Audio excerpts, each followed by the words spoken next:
Okay, good morning, children. Let us start with the fourth chapter in economics. We already started what is supply.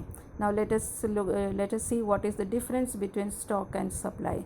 Generally, the concepts of stock and supply are used synonymously by the people, but technically, if you see, technically the two concepts are different. Stock is different, supply is different. Stock and supply are not same. Stock, I said that always stock will be more than the supply. Production takes place every day. So production, whatever production is taking place every day, is not sold every day. It is always been stocked. Okay, it always goes to the warehouse and it is always there, and the producers always stock it and keep it because they are always waiting for good price in the market. Immediately when the price is going to rise in the market, at that time they will release that stock. So stock is always more than supply. Supply is always less than the stock, because supply is whatever total stock they have, they will supply half of that stock only every day in the market with everyday price. It is not they will not sell it every day. Definitely they will sell it every day, but they will sell less amount of less quantity of goods at everyday's price. Okay, they will always watch the price in the market. With that price only they will take out the stock and they will supply the goods in the market. So stock, and when you see the meaning, it is two different things. Stock is the sum total of available amount of goods, and supply is the stock which traders are able and willing to sell at a prevailing price at the particular time.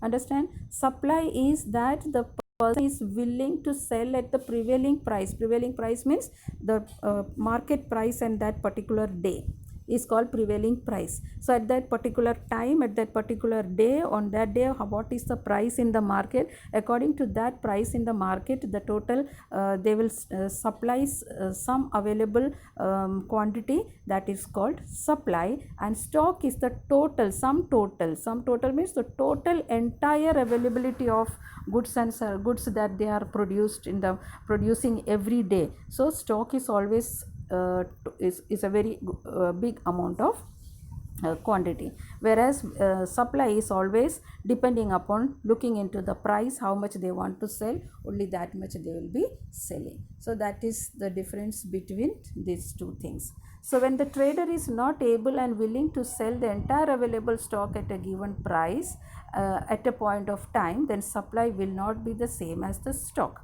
Okay, supply will not be the same as a stock. Stock is always more than supply. Supply takes place every day. Okay, every day with the whatever price in the market, it always takes place according to that. Now for an available stock of 500 packets, if the trader is able and willing to sell 300 packets, for then the supply is only 300 packets. Hence the available stock which determines the ability to sell is called stock. So the remaining is stock. With the ability and willingness to sell at a given price of particular time is called supply. So here he is able and willing to sell only 300 packet at this particular time with this particular price in the market. That means he is only able to sell 300 packets, not the entire 500 packets. So remaining 200 is the stock. So stock is always more than the supply. Understand? Hence the stock is the total amount of the product which is available for sale, and supply is less than the stock. When the supplier sells a lesser amount from the available amount, stock consists of current production as well as unsold stocks from previous lot of production. Thus stock is different from the production and the supply.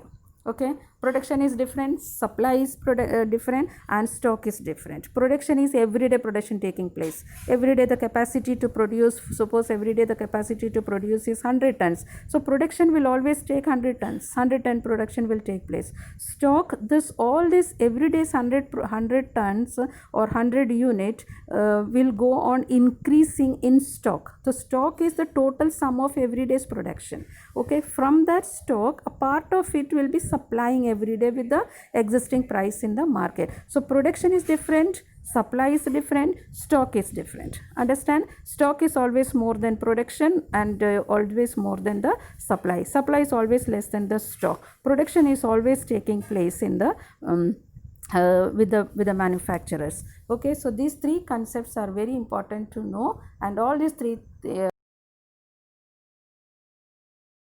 is always waiting. A lot of production is taking place, so stock is increasing, and stock waits for a good price to come in the market so that they can sell, they can supply with good price in the market. So this is about what is the difference between stock, supply and production you have studied. Now what are the factors affecting supply, or what are the factors determinants of supply?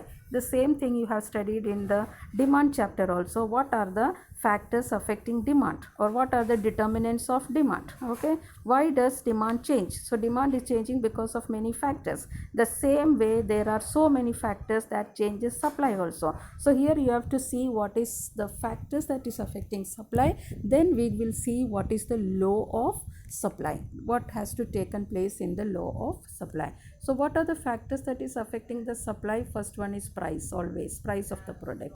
Price is an important determinant of supply. A producer sells for profit, and thus he supplies more than when the price of the product rises, and supplies less when the price of the product falls. Thus there is a positive relationship between the price of the good and the supply. Positive relation means there is a direct relationship between the price and the supply, whereas in demand we have seen there is an indirect relationship between the price and the demand, isn't it? That means when the price falls, demand increase; when the price decreases, demand increases. So there is an inverse relationship. But here when the price rise, supply increases; price falls, supply falls. That means there is a positive relationship. There is a direct relationship between the price and the supply. Okay, so first factor that is changing the supply is price, always price, right? Second factor is factors other than price. So in demand also we have seen the first factor that is that changes the demand is the price always. Then there are so many other factors which are affecting the demand. In the same way here also you have so many other factors that is affecting the supply. So first one is price of the factors of production, or you can say cost of production. Now when the producers are producing, if the cost of production is more, that means to produce, for example, if they are going to produce pen, so to produce the pen they want so many raw materials, so they want so many labors to produce. Okay, so they want so many machines to produce. So all this will become the cost of production. So when the cost of production is more, what will happen to the production? The price of the production is going to rise. Okay, but price of the production is going to rise, but still the producers cannot sell with high price in the market. Why? Because market there is a different price is always existing in the market. They cannot decide the price, producers cannot decide the price. So whatever price in the market, the producer has to sell, the seller has to sell with that price in the market. So if the cost of production increases, then the price of that product is going to increase, and when the price of the product is increasing, they cannot sell with increased price in the market, because suppose the pen they have produced and the pen's price is becoming 10 rupees, but the same pen in the market is sold for 5 rupees. You cannot sell that price for that pen for 10 rupees, because the cost of that pen is only 5 rupees. That means you are going to sell it for 5 rupees, so you cannot sell it in that market for 10 rupees, because you have produced it for 10 rupees. You can't sell it in that way. If it is of the same quantity and if it's of the same quality, you cannot sell it for 10 rupees. You have to sell it for 5 rupees. So if you are going to sell it for 5 rupees, 5 rupees is your loss. So no producer, no business people is going to produce it in that way. If the price in the market, the pen's price in the market is 5 rupees, then the producer, they have to see that the cost of production is less. They have to produce that same pen for 2 rupees or 1 rupee, so that the remaining 3 will be the profit. The remaining 3 is the profit margin for them when they are going to sell in the market for 5 rupees. This is how the producer is always thinking. So that is why they says the producer has to produce the goods in such a manner that the cost of production should be very, very less, so that they can sell with the existing price in the market and they can get more profit out of it. So cost of production is the most important factor, and cost of production that changes that supply. If they feel that their production is increasing, cost of production is increasing, and they cannot sell it with the same price in the market, they will not produce it. They will not produce it and they will not supply it.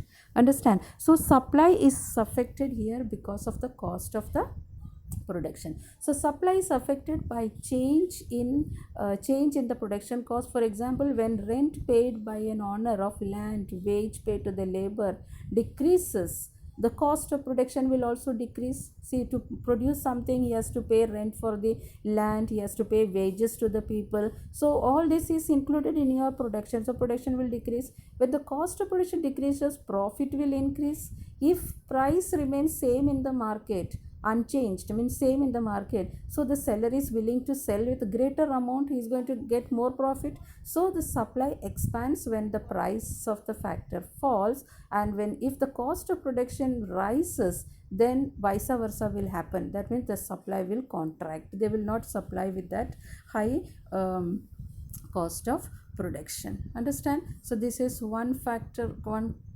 thing. Then level of technology. When the state of technology advance, time and efforts are saved. People today think what everybody is thinking of, all the producers and suppliers and manufacturers, they are thinking that let us produce everything with high technology. So if they are going to introduce that technology, then greater amount and better quality of goods will be produced with the same, with the lower cost. And if the market price does not fall, then the profit increases and sellers are willing to sell more.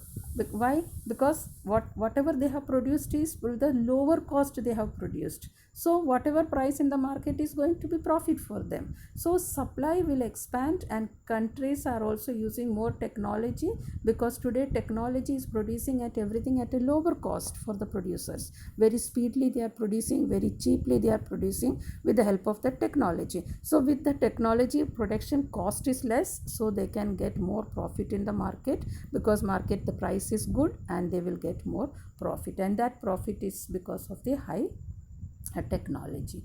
Okay, then comes future expectations. Regards future expectations in demand also, you have seen when the price is going to rise in future, demand will be less, because demand will be if the price is going to rise, then in present times the demand will increase, because they know in future the price is going to rise. Okay, but what is the producers? For the producers, if the future the price is going to rise, then what will happen? What will they do? They will wait for that future time to supply also, because there the price is going to be higher. So they are always waiting for that, the future expectations of price and supply of goods. So if seller speculates price of the product to rise future, then they will contract and the supply in present times the stock for the future, and vice versa. So in future, if the price is going to rise, then they will wait for that future price. So now they will not supply.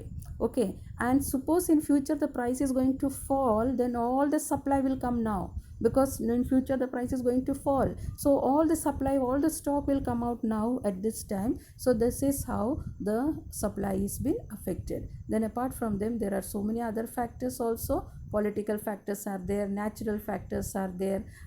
Okay, then political stability is there, natural conditions are there, mechanisms and legal systems exist in the economy, industrial relations are maintained and well between owners and the workers of the productions. So all these marketing activities, there are so many other reasons also where the supply can be affected. So these are called the factors which affects the supply. That is, price of the product is one. Then apart from the price, other factors you have cost of production, technology, future expectations, and other factors. So all these factors can change the demand. Okay, I'll come back with the next video.